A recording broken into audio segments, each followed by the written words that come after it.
ఉమ్మడి ఖమ్మం జిల్లాలో మోంథా తుఫాన్ తీవ్ర ప్రభావాన్ని చూపింది. ఖమ్మం నగరం జల దిగ్బంధంలో చిక్కుకుంది. బైపాస్ రోడ్ నేషనల్ హైవే నీట మునగటంతో ప్రొక్లైన్ల సాయంతో నీటిని మళ్లిస్తున్నారు. ఇటు హైదరాబాద్ విజయవాడ హైవేపై రాకపోకలు నిలిచిపోయాయి.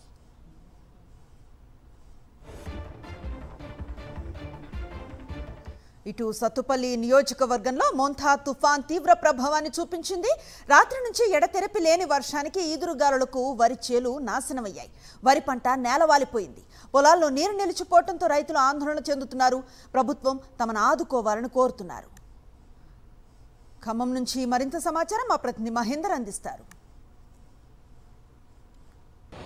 మోంథా తుఫాన్ ఎఫెక్ట్తో ఖమ్మం ఉమ్మడి జిల్లా వ్యాప్తంగా భారీ వర్షాలు కురుస్తున్నాయి. మనం ప్రస్తుతం ఖమ్మం నగరంలో చూడవచ్చు. ప్రధానంగా రహదారులపై కూడా పూర్తిగా వరద పోటెత్తిన పరిస్థితి కనిపిస్తుంది. దీంతో రెస్క్యూ ఆపరేషన్ సంబంధించి కొనసాగిస్తున్నారు. ఇటు జేసీబీల సహాయంతో కూడా మొత్తం ఈ వరద ఫ్లోటింగ్ సంబంధించి కూడా తగ్గించే ప్రయత్నం సంబంధించి చేస్తున్న పరిస్థితి కనిపిస్తుంది. ఇటు కార్పొరేషన్ సంబంధించిన సిబ్బంది కూడా పూర్తిగా విధుల్లో పాల్గొన్న పరిస్థితి కనిపిస్తుంది. ఎక్కడ ఎటువంటి ఇబ్బందులు రాకుండా ఇటు పోలీసులు కానీ అటు అధికార యంత్రాంగం కూడా అన్ని చర్యలు సంబంధించి చేపడుతుందని చెప్పాలి. ఇప్పుడే భారీ వర్షాల నేపథ్యంలో మొత్తం ఆ స్కూల్స్ ప్రభుత్వ స్కూల్స్ సంబంధించి కూడా సెలవు ప్రకటించారు. ఇటు భద్రాద్రి కొత్తగూడెం జిల్లా సంబంధించి కానీ ఇటు ఖమ్మం జిల్లా సంబంధించి కూడా మొత్తం ఆ స్కూళ్లకు ప్రైవేట్ కానీ అటు ప్రభుత్వ పాఠశాలకు సంబంధించి కూడా సెలవు ప్రకటించిన పరిస్థితి కనిపిస్తుంది. రానున్న 48 గంటల పాటు కూడా అప్రమత్తంగా ఉండాలని కూడా అధికారులు సంబంధించి సూచిస్తున్నారు. దీంతో మొత్తం జనం కూడా ఇళ్లలోకి సంబంధించి పరిమితం కావాలి. ఏదైనా అత్యవసర అవసరాలు అయితేనే బయటికి రావాలని సూచిస్తున్న పరిస్థితి కనిపిస్తుంది. ఇక్కడ స్థానికంగా ఉండే లోకల్గా ఉండే ప్రజాప్రతినిధులు కూడా మొత్తం రెస్క్యూ ఆపరేషన్ సంబంధించి కొనసాగిస్తున్నారు. ఎట్లుందో పరిస్థితి అడిగి తెలుసుకునే ప్రయత్నం చేద్దాం.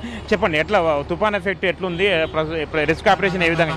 గత రాత్రి నుండి కురుస్తున్న వర్షంతో ఇక్కడ బైపాస్ రోడ్ నూతన బస్ స్టాండ్ దగ్గరలో చిన్న వర్షం వచ్చినా కానీ ఇక్కడ బాగా వాటర్ చేరుకుంటుంది. ముఖ్యంగా రమణగుట్ట మీద నుండి వచ్చే వాటర్ సరైన పక్కన ఉన్న 2-3 డ్రైనేజ్ డివిజన్స్ లో సరైన డ్రైనేజ్ సిస్టమ్ లేక ఇక్కడ లోతట్టు ప్రాంతం వల్ల ఇక్కడ వాటర్ వస్తున్నాయి. అదేవిధంగా ఎప్పుడో 15-20 సంవత్సరాల క్రితం కట్టిన ఈ డ్రైనేజ్ వ్యవస్థ అప్పుడు ఇంత వ్యవస్థ లేదు. కొత్త bus stand, shopping mall, apartments, hotels రావడం వల్ల డ్రైనేజ్ కూడా సరిపోవడం లేదు. అధికారులు ఇప్పటికైనా ఈ డ్రైనేజ్ని కొద్ది పెద్దగా వెడల్పు చేస్తే రానున్న రోజుల్లో ఇక్కడ ఇబ్బంది ఉండదు. ఉదయం 5 నుండి కమిషనర్ గారు మరియు మేయర్ గారి ఆదేశాలతో ఇక్కడ జేసీబీతో యుద్ధ ప్రాతిపదికన వాటర్ని తీయడానికి మా ప్రయత్నం మేము చేస్తున్నాం.